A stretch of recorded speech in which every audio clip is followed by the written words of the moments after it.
Hello everybody, welcome back to another session of the Hopry. My name is Mark Starr, and today we're going to be looking at our very first Jolly Pumpkin beer together. Now, every once in a while when I put my survey out there for you guys to complete, I typically ask what beer or what brewery you guys want to see on the show. And what I find to be, interesting, I guess you could say, is that Jolly Pumpkin seems to be one of those breweries that everybody wants to see something by. Now, we do get access to them here in Kansas City. I've had at least 3 or 4 of their beers. I've had the La Roja, the Bambier, which maybe we'll have on here as soon as well. But I've never had this one, and it comes at a good time because here we are just, a few days away from Christmas. And this is their holiday ale. It's called the Noel de Calabaza. And it is a Belgian strong dark ale that clocks in at 9%. What makes this one more unique, though, is that a lot of those Belgian strong dark ales tend to be really heavy, really syrupy. Think about the, some of the Belgian beers that come out around Christmas time. They're typically really big, but this one has been aged in wine barrels. In fact, the brewmaster for Jolly Pumpkin ages, I think, pretty much all of his beers in barrels. So I'm expecting this one to have a little bit of a twist. I have read that there is some Brettanomyces in here, so I'm really looking forward to that. Jolly Pumpkin also, traditionally has what most people would refer to as a funky character in their beers. So I'm imagining that's what's going to, be happening in this one as well. So, well, let's go ahead and get that poured out there. And I'll set that up there so you guys can take a look.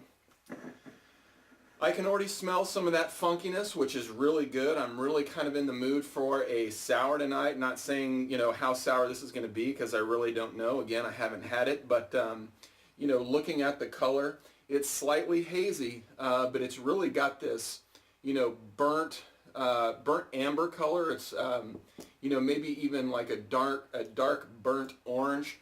So if you think about the top of a creme brulee, for example, sometimes it may get to that point where it's got that really nice burnt caramel look. That's really, I guess, kind of what this looks like the most. The head on it, pretty traditional. Nothing too amazing. It's kind of got that off-white tan color, but really a pleasing looking beer. So I'm going to go ahead and smell it, and sorry, I was wanting to check something out there, but I'm going to go ahead and smell it and let you know. Okay, well, first of all, I'm just going to tell you there is some funk in here. I really like the nose on this one, though. The funk is kind of like a really, it's like a rotten banana. And when I say rotten, I don't mean, completely rotten, but how some people will really leave their bananas out on the counter and let them turn black so they can make banana bread out of it. It's really got that banana funk character in there.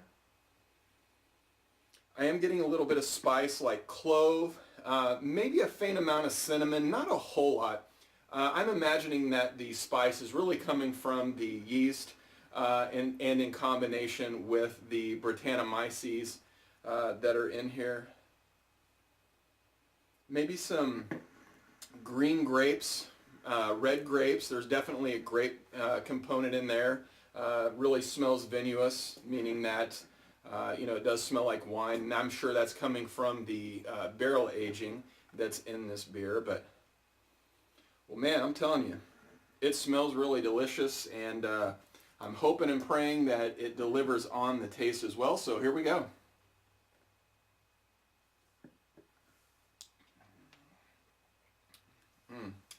That's really good.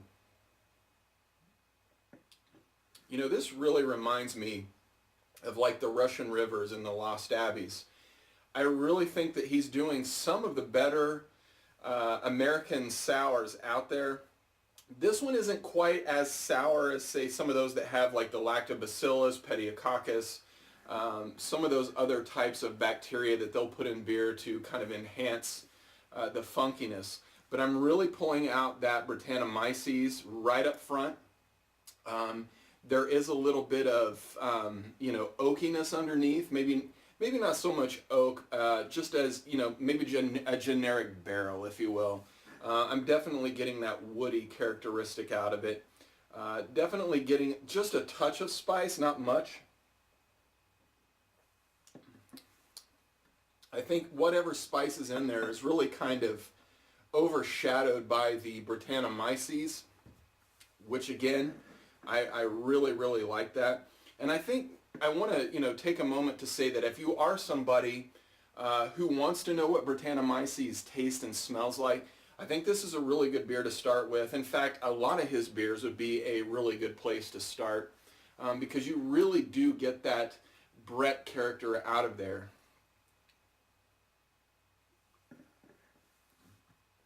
The mouthfeel on this one for 9% is surprisingly light. And I'll tell you, I really, really, really appreciate that. I think for wintertime beers, Christmas beers, anything that's 9, 10%, it really is, typically a very cloying beer. And this one's dried out a lot. And I'm really starting to appreciate drier beers.